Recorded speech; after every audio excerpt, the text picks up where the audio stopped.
ರಾಜ್ಯ ಕಾಂಗ್ರೆಸ್ನಲ್ಲಿ ಸಿಎಂ ಬದಲಾವಣೆಯ ಕುರಿತ ಚರ್ಚೆ ಜೋರಾಗಿದೆ. ಈ ವೇಳೆ ಹಿರಿಯ ನಾಯಕರನ್ನ ಪಕ್ಷದಲ್ಲಿ ಕಡೆಗಣಿಸಲಾಗ್ತಾ ಇದೆ. ನನ್ನ ಹೆಸರು ಸಚಿವರಿಂದ ರಾತ್ರೋರಾತ್ರಿ ಕೈಬಿಡಲಾಯಿತು ಎಂದು ಶಾಸಕ ಅಪ್ಪಾಜಿ ನಾಡಗೌಡ ಕಳವಳವನ್ನು ವ್ಯಕ್ತಪಡಿಸಿದ್ದಾರೆ. ಹಾಗೆ ಜಾತಿ ಮತ್ತು ಪ್ರಾದೇಶಿಕ ರಾಜಕಾರಣಕ್ಕೆ ಒತ್ತು ನೀಡಲಾಗ್ತಾ ಇದೆ. ಕ್ಷೇತ್ರದ ಜನರಿಗೆ ಅನ್ಯಾಯವಾಗಬಾರದು ಅಂತ ಹೇಳಿ ಅಸಮಾಧಾನವನ್ನು ವ್ಯಕ್ತಪಡಿಸಿದ್ದಾರೆ. ಶಾಸಕ ಅಪ್ಪಾಜಿ ನಾಡಗೌಡರ ಜೊತೆಗೆ ನಮ್ಮ ಪ್ರತಿನಿಧಿ ಭವ್ಯ ಚಿಟ್ಚಾಟ್ ನಡೆಸಿದ್ದಾರೆ. ಬನ್ನಿ ನೋಡೋಣ. ದೀಪಾವಳಿ ಹಬ್ಬಕ್ಕೆ ಕೆಎಸ್ಡಿಎಲ್ ಭರ್ಜರಿಯಾಗಿ ವಹಿವಾಟುವನ್ನು ಮಾಡಿರುವಂಥದ್ದು. ನಮ್ಮ ಜೊತೆ ಮಾತಾಡೋದಕ್ಕೆ ಅಪ್ಪಾಜಿ ನಾಡಗೌಡಿದ್ದಾರೆ. ಬನ್ನಿ ಅವ್ರ ಜೊತೆ ಮಾತಾಡ್ತಾ ಹೋಗುವ. ಸರ್, ಈಗಾಗಲೇ ಸ್ಯಾಂಡಲ್ ಸೋಪ್ ಅನ್ನೋದು ಮಾರ್ಕೆಟಲ್ಲಿ ಭಾಳಷ್ಟು ಈಗಾಗಲೇ ಹೆಸರುವಾಸಿಯಾಗಿರುವಂಥದ್ದು. ಯಾವ ರೀತಿ ದೀಪಾವಳಿಗೆ ಒಂದು ವಹಿವಾಟನ್ನು ಮಾಡಿದೆ ಸರ್? ತಮಗೀಗಾಗಲೇ ಪತ್ರಿಕೆಗೋಷ್ಠಿಯಲ್ಲಿ ಈಗಾಗಲೇ ಸಂಪೂರ್ಣ ಮಾಹಿತಿಯನ್ನು ಕೊಟ್ಟಿದ್ದೇವೆ. ಪ್ರತಿ ವರ್ಷ 200 ಕೋಟಿ 250 ಕೋಟಿ ಹೀಗೆ ಏರಿಕೆ ಆಗ್ತಾ ಹೋಗ್ತಾ ಇದೆ ವಹಿವಾಟದಲ್ಲಿ.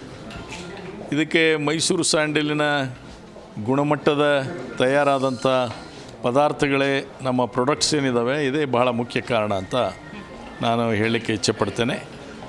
ಅದರ ಜೊತೆಯಾಗಿ ಕಂಪ್ನಿಯಲ್ಲಿ ಇರ್ತಕ್ಕಂಥ ನಮ್ಮ ಕಾರ್ಮಿಕರ ಒಂದು ಶ್ರಮ ಮತ್ತು ಈ ಸುಗಂಧದ ಪರಿಮಳವನ್ನು ಕಾಯಮಾಗಿ ಆ ಒಂದು ಪ್ರಾಡಕ್ಟ್ನಲ್ಲಿ ಹೆಚ್ಚು ಜನರಿಗೆ ಮುಟ್ಟಿಸ್ತಕ್ಕಂಥ ಕೆಲಸ ಮಾಡುವಂಥ R&D ಡಿಪಾರ್ಟ್ಮೆಂಟ್, ನಮ್ಮಲ್ಲಿ ರಿಸರ್ಚ್ ಆ್ಯಂಡ್ ಡೆವಲಪ್ಮೆಂಟ್ ಡಿಪಾರ್ಟ್ಮೆಂಟ್ ಇದೆ, ಅವರು ಮತ್ತು ಅಡ್ಮಿನಿಸ್ಟ್ರೇಟಿವ್ ಡಿಪಾರ್ಟ್ಮೆಂಟ್, ಅದು ನಮ್ಮ MD ಅವರು, ಅವ್ರ ಕೆಳಗಡೆ ಇರ್ತಕ್ಕಂಥ ಎಲ್ಲ ಸಿಬ್ಬಂದಿ, ಇವು ಎಲ್ಲರಿಗೂ ಕೂಡ ಸೇರ್ತಕ್ಕಂಥದ್ದು ಇದೇ ಮುಖ್ಯ ಕಾರಣ ಅಂತ ಹೇಳ್ತೇನೆ. ನೀವು ಆಸ್ಟ್ರೇಲಿಯಾ ಕೂಡ ಹೋಗಿದ್ದೀರಾ, ಅಲ್ಲಿಂದ ಸ್ಟಡಿ ಮಾಡಿ ಯಾವ ರೀತಿ ಇಲ್ಲಿ ಇಂಪ್ಲಿಮೆಂಟ್ ಮಾಡ್ತಿದ್ದೀರಾ? ಆಸ್ಟ್ರೇಲಿಯಾದಲ್ಲಿ ಯಾವ್ಯಾವ ಪ್ರಾಡಕ್ಟ್ಸನ್ನು ಸ್ಯಾಂಡಲ್ವುಡ್ಡಿಂದ ತಯಾರು ಮಾಡ್ತಾ ಇದ್ದಾರೆ ಅನ್ನೋಂಥದ್ದು ಒಂದು. ಅದರ ಜೊತೆಯಾಗಿ ಅಲ್ಲಿ ಮರಗಳನ್ನು ಬೆಳೀತಾ ಇದ್ದಾರೆ. ಫಾರೆಸ್ಟ್ ಪ್ಲಾಂಟೇಷನ್ ಯಾವ ರೀತಿಯಾಗಿ ಮಾಡ್ತಾರೋ ಆ ರೀತಿಯಾಗಿ ಈ ಗಂಧದ ಮರಗಳನ್ನು ಸುಮಾರು ಸಾವಿರಾರು ಹೆಕ್ಟರ್ಗಳಲ್ಲಿ ಬೆಳೆಸಿದ್ದಾರೆ.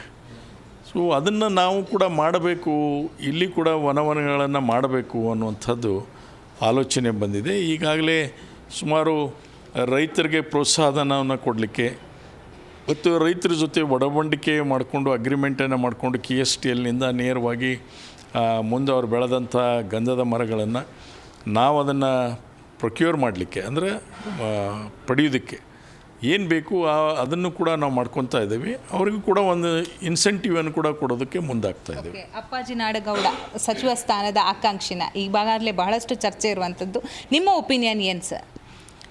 ಖಂಡಿತ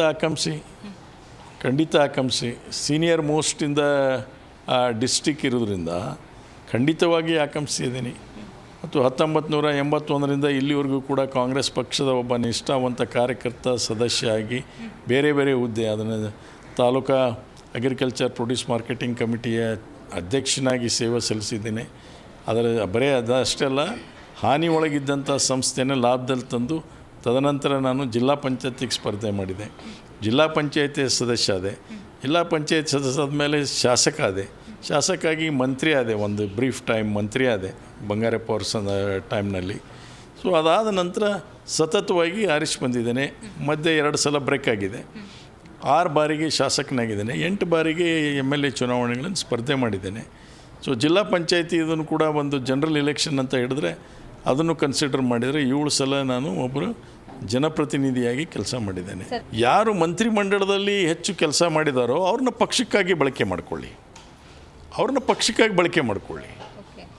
ಹಾಗಾದಾಗ ಎಲ್ಲರಿಗೂ ನ್ಯಾಯವನ್ನು ಒದಗಿಸ್ಲಿಕ್ಕೆ ಆಗ್ತೈತೆ.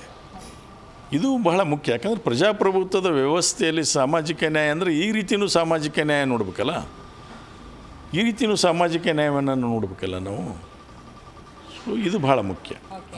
ಇದು ಅಪ್ಪಾಜಿ ನಾಡಗೌಡ ಅವರ ಮಾತು. ಬೆಂಗಳೂರಿಂದ ಕ್ಯಾಮ್ರಾ ಪರ್ಸನ್ ಗುಡಿಗೇರಿ ಜೊತೆ ಭವ್ಯ ಸುನಿಲ್, ಜಿ ಕನ್ನಡ ನ್ಯೂಸ್.